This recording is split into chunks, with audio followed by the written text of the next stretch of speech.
ready to go. Here comes Tony Schumacher and Doug Coletta.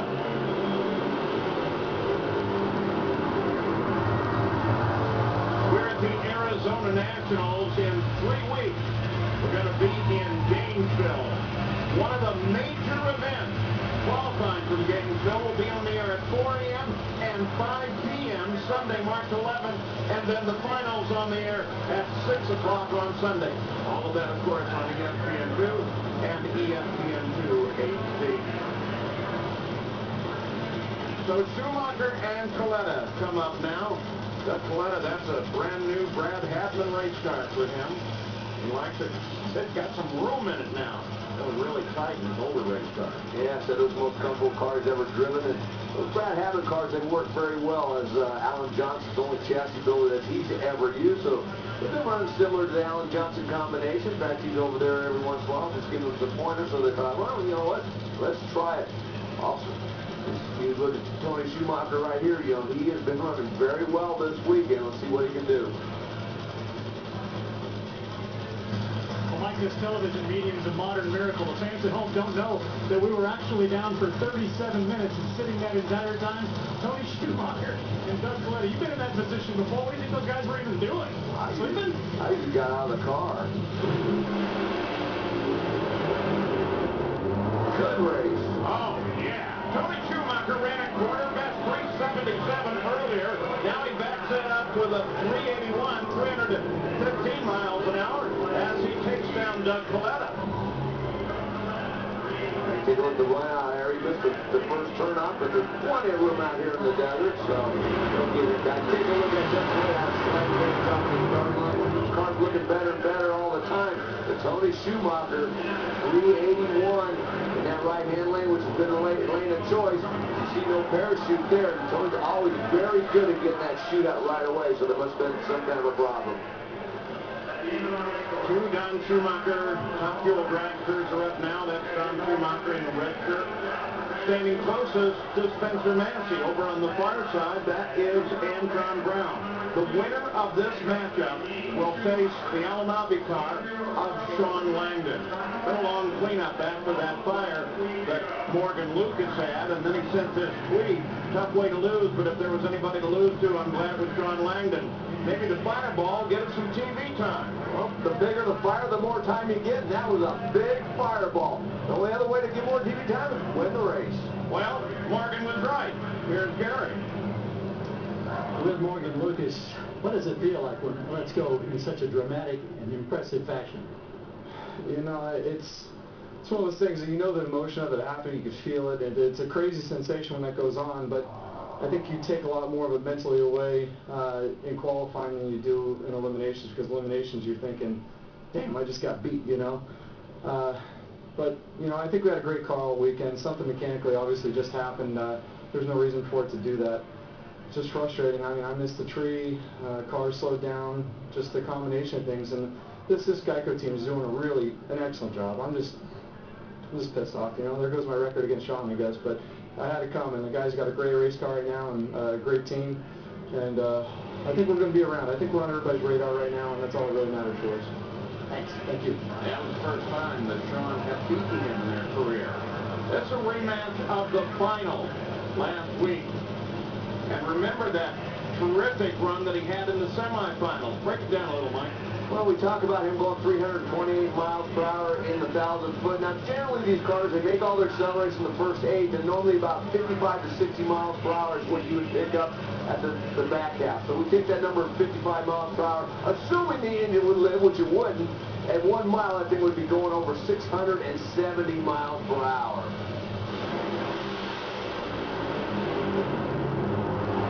Antron Brown's got the win. He will face Sean Langdon in the semifinals now as he takes down Spencer Massey. Brown runs a 388.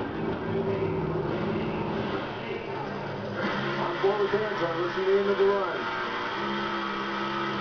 You heard him spinning the tires big time at the top end, but luckily for him, competition, Spencer Massey was spinning the tires big time early in the run. Antron Brown, here are the matchups for the semifinals. It will be Sean Langdon facing Antron Brown. Lane choice will go to Sean, #1 qualifier. And the other matchup, Tony Schumacher and Clay Millican. How cool is that? Clay Millican moving into the semis. It's time now for a Lincoln Tech Fix-It Pit Report. John? Yeah, Morgan Lucas's pit. We saw that huge fire. Morgan said that's the biggest fire he has ever had. In fact, he's got a picture he just showed me. It looks like a mushroom cloud. But here's talking about blowing out the head gaskets.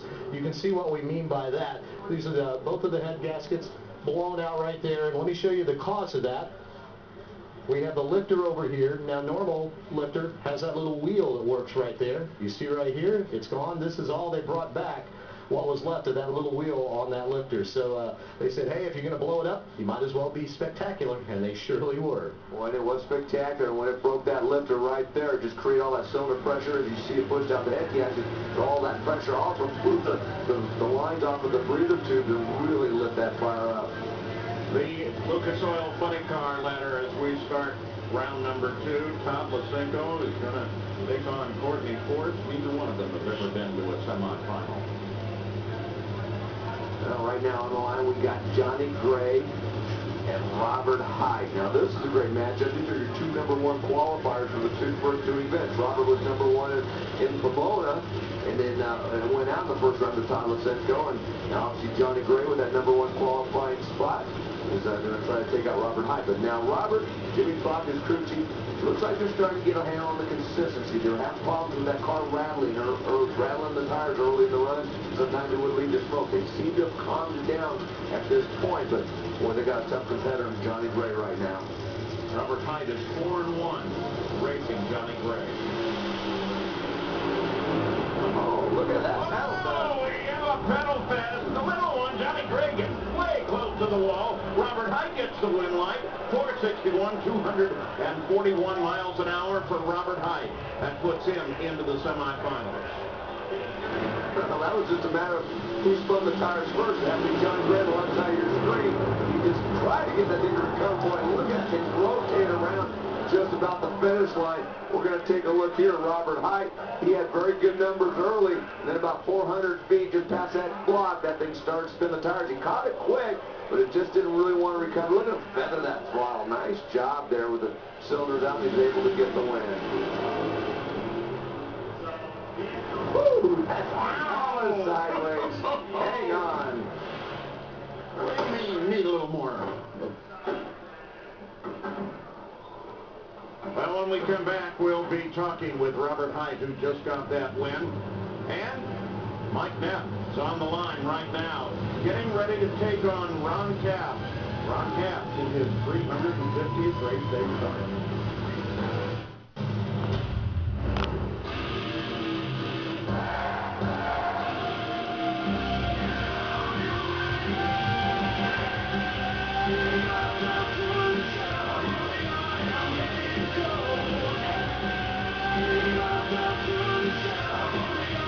At the end of a run, NHRA will run you across the scales, make sure that you're legal weight. They did that for Tony Schumacher. They do that for almost everybody.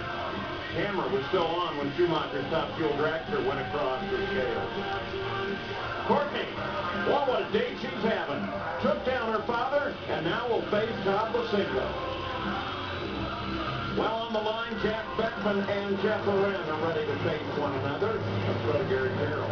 With Robert Hyde. Robert, when you don't have lane choice against Johnny Gray, you're in the left lane. What are your concerns? Well, the way that car's running, you've got to make a good run. And we tried pushing it in the left lane before this weekend, and it smoked the tires. A couple of bumps out there. So we definitely had to be ready for anything. Jimmy Prock had it running good early, but it did the same thing. Hit the bump, unloaded, and luckily he wasn't there. I just kept pedaling it to get her down there. So hopefully it's going to be Auto Club versus Trax this next round. Thanks. It may go that way. Well, Jeff Oren on the line now against Jack Beckman. And for Oren, his best race here last fall. He lost in the semis to that guy right there. That's Jeff. That's a lot of success here in 5 races. His average qualifying position isn't all that great, but look at that round win record, 13-2, with 3 finals and 3 wins and 2 straight going back to 2010 and 2011. Now he's up against Jeff Lorenz, who didn't qualify all that well, but boy, he came out first round and made a very nice run to run that 4:11 elapsed time to get around Jim Head in that battle.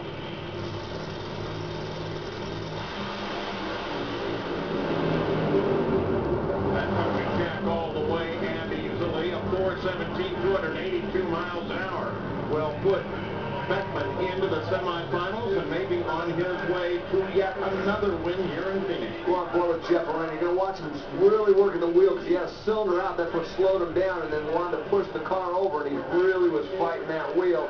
And at that point, he just realized, hey, I got to pull the chute and stop this thing, and load it up and hit the game. Next on the line is Ron Capps, who had 2 wins here, and he will face Mike Neff. Remember this run last week at Pomona at the Winter Nationals. Mike Neff and John Force. It was close all the way, but it was John Force that won the race. Now, how did he do that?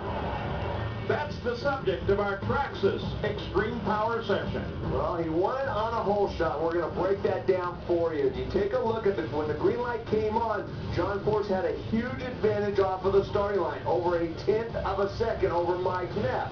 Now, by half track, Mike was coming on strong. He ran 400s quicker and 4 miles an hour faster, but it just wasn't enough because at the stripe, John Force was able to get the win with that 4:08 lap time. Now, we'll do the math. Take a look at Mike Neff on the left. Take his ratchet time, his lap time, 4.21 seconds after the light turned green. He hit the finish line, but John Force, even though he ran a slower lap time on the track, he got to the finish line first by over 600ths of a second, thus getting a hole shot win for his 134th career victory. You know, as drivers, it is just the worst thing in the world to get beat by a hole shot. But I always tell my job, it's worse the red light, because then you have no chance, but boy, it's just devastating when you run quicker than one of those. Well, Mike Neff in 2009 was the runner-up to Ron Capps here. There's his Ronnie's car. Big weekend for him. 350th race day. Tim Richards, Tim and Tim joined that car at the end of last season, and he'll try to get him better. But it doesn't get better there. This is going to be Mike Neff for 26 as the tires line up on the Napa Funny car, and Ron Capps is done for the day. Pretty much even start off the starting line, but Ron Capps spun the tires early. You saw Mike Neff spin the tires down track about when he came off that transition. But look at Ron Capps in that shade zone right there. Roused the tires. As soon as it did, it just went stick. Went up in smoke. He pedaled it one time, turned right and said, well, we're done. And with that run, Mike Neff picks up the points lead. Kurt Stolling's second race of the season. Long way to go on the line. Todd Lusinko and Courtney Force. Neither one have ever been to a semifinal. They're coming up.